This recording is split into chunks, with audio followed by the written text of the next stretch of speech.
dos frutos de olivo, uno de ellos que tiene la pepa pequeña, que sería esta, ¿no? Esa, perdón, esa. Resulta que la parte comestible es mayor que cuando la pepa es más grande. Entonces, la parte comestible que nos queda sería menor. O sea que la segunda opción tiene una relación pulpa-hueso inferior. Cuanto más chico el hueso, ya, mejor, más pulpa para consumir. Cuanto más grande, pues menos pulpa para consumir. A eso se refiere la relación pulpa-hueso. Si se les preguntara algo al respecto, tuvieran que hacer un esquema explicando esto con sus palabras, ¿ya? Relación pulpa-hueso.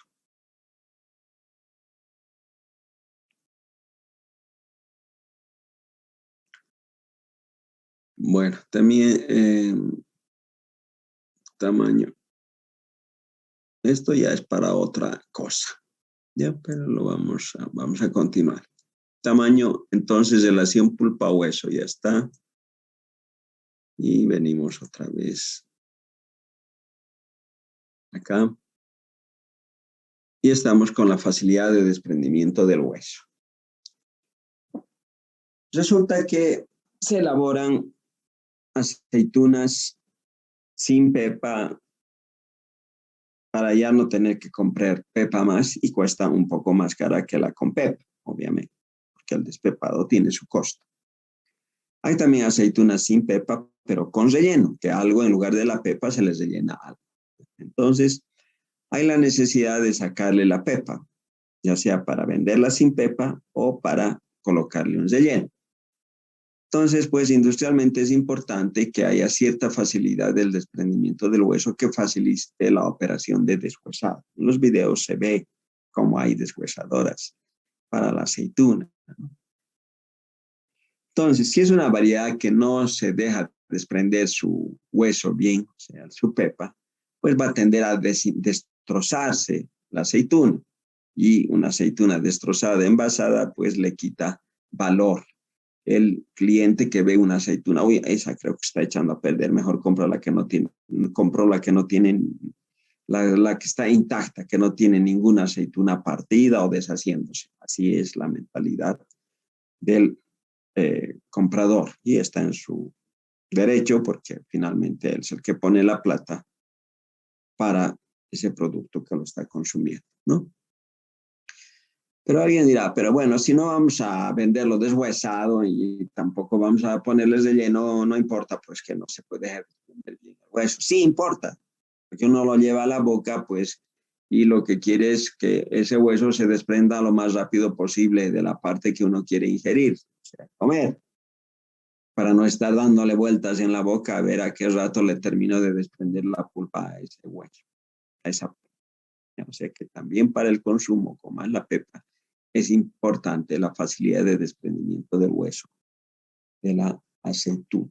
Entonces, variedades que satisfacen estas características agronómicas y tecnológicas, fundamentalmente, son las que se derivan para la elaboración de aceitunas, ¿ya? También importa tecnológicamente el color y la textura, que debe tener una pulpa delicada y una epidermis fina, ¿ya? O sea, que la pepa o la cáscara pues sea fina de tal manera que uno lo ingiera sin problemas. Hay la uva sin pepa, ¿no? Que tiene una cáscara dura y que no a todos nos es fácil tragarnos las cáscaras de esa uva de cáscara dura. Habitualmente la cascarita es delicada de la uva de la moscatel de Alejandría.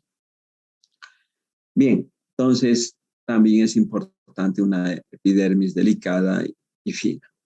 ¿Cuáles son las variedades? La gorda sevillana, la manzanilla de Sevilla y la hojiblanca. ¿Bien? Esas son las que satisfacen esas características agronómicas y tecnológicas que se requieren para hacer una aceituna verde de mesa aderezada. ¿Ya? Bueno, llega la hora de hacer las de recolección y transporte. ¿Ya? Como todo fruto, tiene un momento óptimo para la recolección. ¿Cuál es?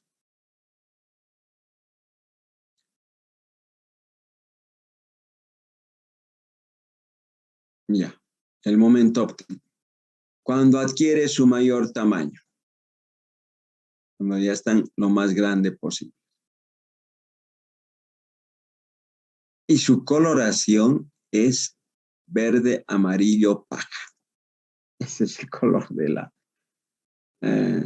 del fruto del olivo que debería de tener para derivarlo a la elaboración de aceitunas verdes a verdes. Y fundamental que aún no haya tomado el color rosado. Resulta que primero son verdes, luego se ponen verde, amarillo, paja y luego empieza a tintearse, a ponerse un color rosado, luego se tinta más hasta algo morado, tipo negro. O sea que con el grado de madurez en la planta se define cuál es el que queremos. El verde, amarillo, paja. Todos los que están con ese color se los cosecha y se los deriva para la elaboración de aceitunas verdes aderezadas. ¿Ya? Y alguien diría, ¿qué pasa si se recolectan antes? Resulta que la fermentación se desarrolla con dificultad. ¿Bien? Y resultan duras y de sabor poco agradable. Como no queremos que resulten duras y tengan sabor poco agradable y queremos que la fermentación se desarrolle fácilmente, mejor cosechamos nomás donde nos dicen, cuando la coloración es verde, amarillo, paja. ¿Bien? ¿Qué pasa si las recolectamos muy tarde? El producto resulta muy blando y se conserva mal. O sea, es importante el punto de madurez para decidir su cosecha y su procesamiento. ¿Ya? Bien, llega la hora de hacer el transporte. Tradicionalmente, el sistema de recolección es de ordeño. Es un arbusto no muy alto que, dependiendo, hay otros también que son altos, ¿no? Pero con un accesorio especial se puede ir cosechando los frutos del olivo individualmente y colocando una bolsita llamada macaco. Delicadamente se lo agarra para que no se lastime. Luego, una vez que se llena el macaco, se vacía en cajas de 20 kilogramos aereadas para su transporte en medio de transporte, un camión, un tráiler o lo que fuera. ¿Ya? Pero es un trabajo muy laborioso. Resulta que se ha inventado el cosechado mecánico, ¿ya? Que obviamente pues no lo hace con la delicadeza de la mano del ser humano y tiende a lastimar. ¿Ya? Entonces, los que se han cosechado mecánicamente, se recomienda transportarlos a la planta de aderezo en soluciones de hidróxido de sodio diluidas del 0,3%. ¿Ya? Y resulta que estando en esta solución ya se permeabilizan un poco y se impide que cambie de color. Es como las aceitunas son delicadas, los frutos del olivo son delicados. Es como el durazno que está bien cosechadito, pero de repente uno lo aprieta o lo lastima y ya se pone algo café y si uno lo pela tiene el punto negro ahí, ¿no? De igual manera la aceituna es delicada. ¿Bien?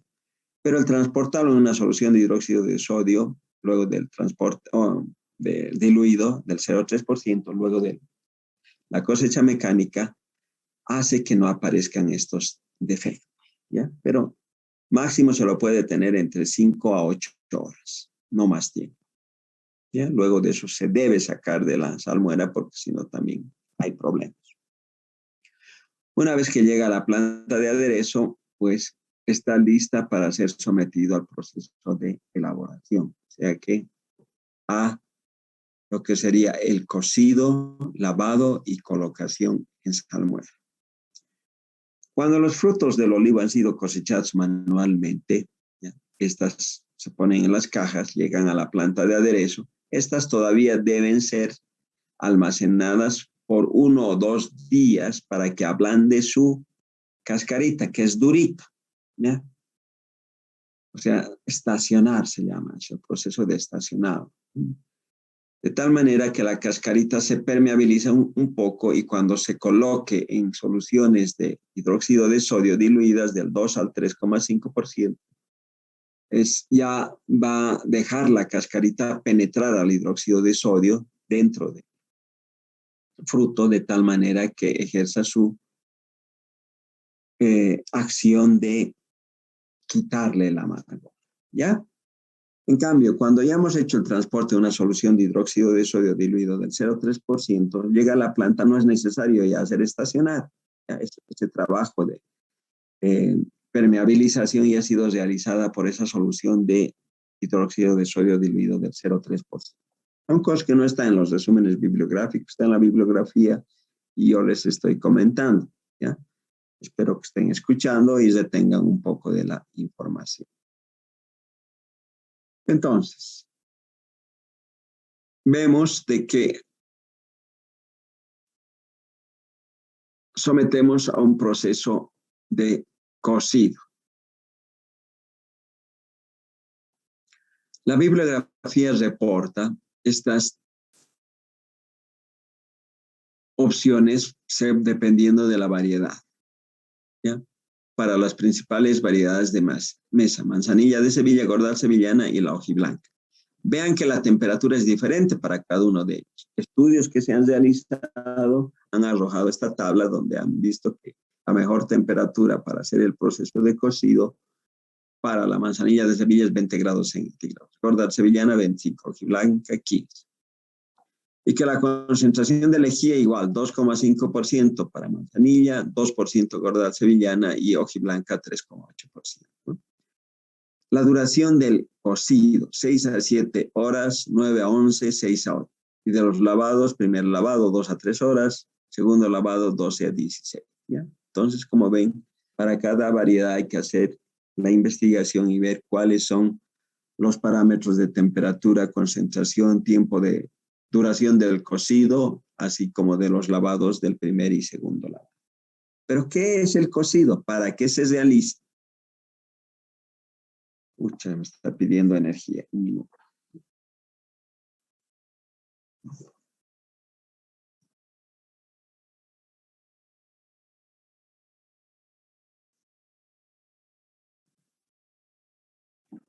Ya, ya.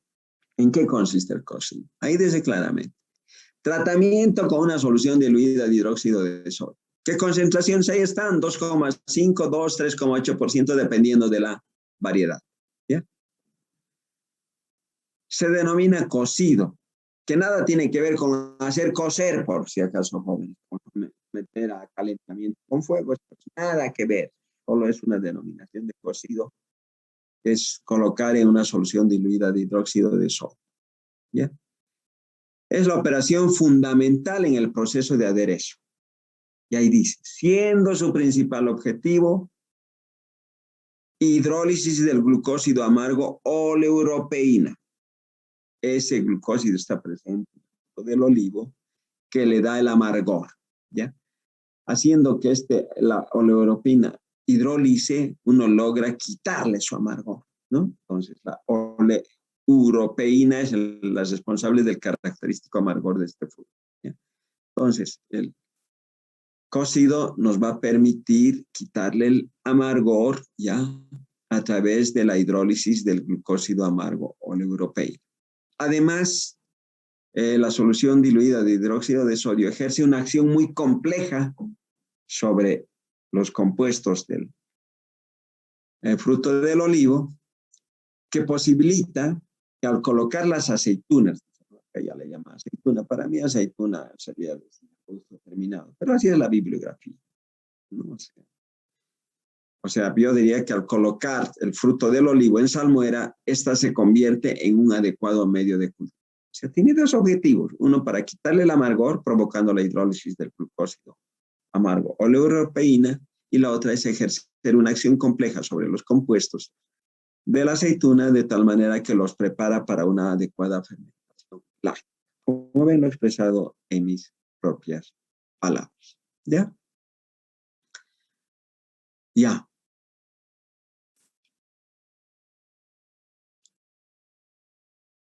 ¿De qué depende el tiempo? La fermentación, las etapas, lo vamos a ver en la siguiente clase. Aquí, ¿ya? Lo que sería la operación del cocido, ¿ya?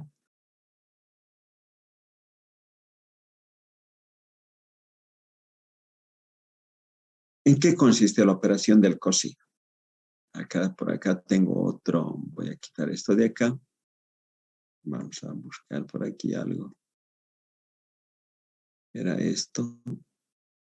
Y tiene otro. Ah, ya, ese. Esto. Ah, acá tenemos. Operación de cocido. Bien. El hidróxido de sodio nos da los OH.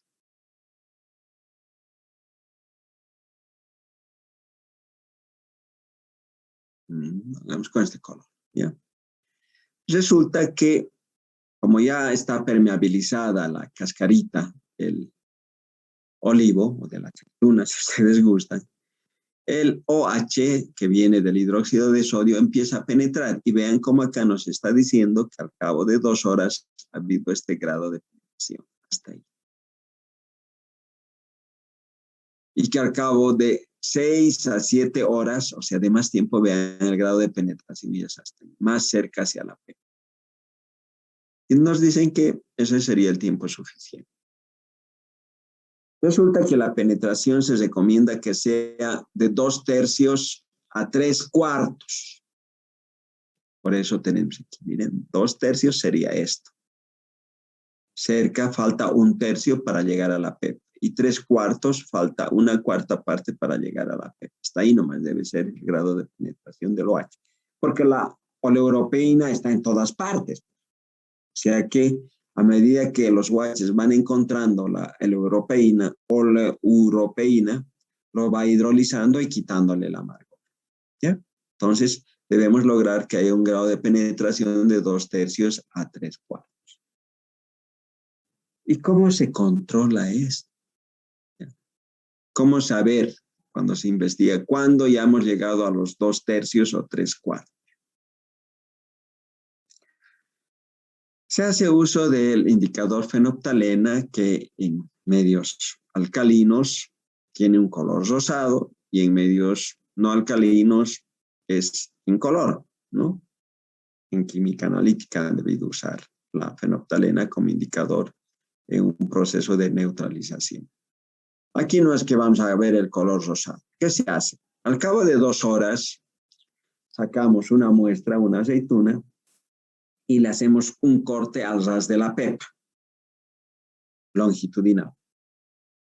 Y va a quedar expuesta la pulpa de la aceituna. Y resulta que al hacerle gotear la fenolftalena, va a generar una manchita. Justo esa es la manchita que vamos a ver aquí con color rosado. No lo vamos a ver de color rosado, pero sí observamos, vemos de que sí se forma una manchita y que se la puede divisar si se la mira bien. Ah, falta todavía. 6, 7 horas han transcurrido, colocamos el indicador y resulta que esa manchita ya es muy cercana a la pepa, como que está entre 2/3 y 3/4, entonces lo damos por final. ¿Ya? Así es como se determina el punto final del cocido. Luego del cocido viene el lavado. ¿Ya? ¿Para qué se hace el lavado? Entonces, el cocido para eliminar el amargor, ya provocado por la oleuropeína, y ejerce una acción compleja que lo prepara para una adecuada fermentación. Bien, ¿qué va a suceder en la fermentación láctea? Se va a empezar a formar ácido, ¿no? Ya, entonces, nosotros aquí tenemos OHs porque esos son los que han penetrado a la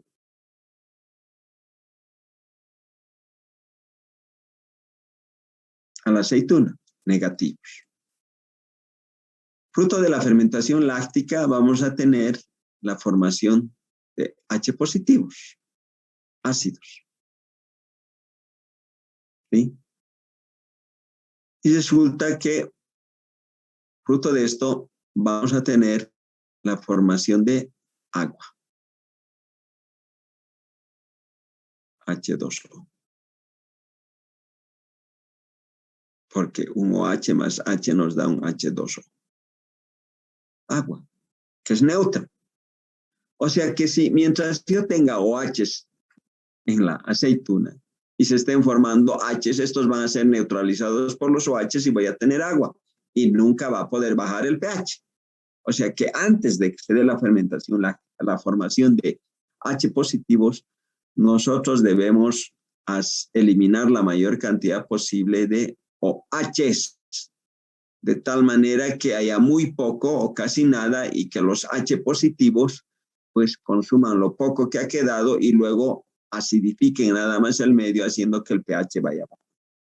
Entonces la operación de lavado justamente es para eliminar los oxidrilos, los OHs del medio, a fin de que la fermentación láctica acidifique el medio, incrementando los niveles de H positivos presentes. ¿Ya? Bueno, borramos, queremos bajar. El lavado.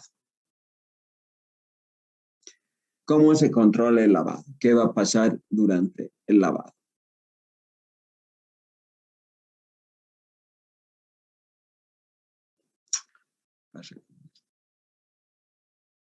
Bien, ahí están los OHs. El agua empieza a penetrar. Ahí está. En un primer lavado, el agua, ¿qué es lo que va a hacer? ¿Ya? Está ahí y los OHs que están ahí dentro del fruto tienden a salir hacia el agua, a difundir hacia el agua, ¿ya? Porque así es. La química es así. Cuando hay una determinada concentración y hay la posibilidad de bajar esa concentración, se lo baja. De forma natural, los OHs empiezan a salir y a alcalinizar el agua que estamos usando en el primer lavado. ¿Ya? Bien, se satura el agua, se alcaliniza y hay la necesidad de utilizar agua fresca para hacer un segundo lavado que dura entre 12 a 16 horas y eso va a permitir extraer los OHs de más adentro que salgan hacia afuera para quedarse en el agua. ¿Y cómo se determina que el lavado ya se ha concluido? A la inversa, lo mismo con el indicador fenolftaleno. Si hemos lavado en el primer lavado de 2 a 3 horas y colocamos ya nuestro indicador, vamos a ver acá que la mancha ya no es ahí afuera, ¿ya? Sino que la manchita está aquí adentro y es de ese tamaño todavía. Uy, perdón, he hecho cualquier dibujo menos algo adecuado. ¿Qué significa? Qué barbaridad. ¿Qué significa que la manchita sea esta nada más? Que todo lo demás ya ha quedado libre. O sea que en toda esta parte ya no hay OH, solo hay más adentro. Por eso es que luego de 12 a 16 horas, la manchita ya solo es esta chiquitita de acá, indicando que ya hay poquito OH ahí dentro. ¿Ya? Y se lo da por concluido. Bien, con eso se termina la operación de lavado y está listo para la colocación en salmuera. ¿Ya?